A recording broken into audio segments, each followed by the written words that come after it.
So now that you've perfected playing hide and seek with your dog's favorite treat, what you can do is you can move on to bigger and better things like yourself. So, you get your treat in hand. Sit. Lay down. Shelby, stay.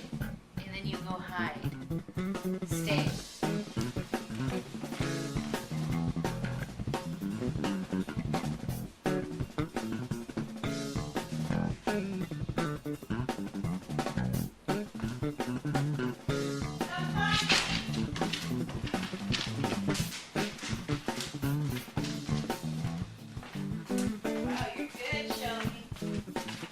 He's really good. I was hiding behind this door and he found me right away. Good boy.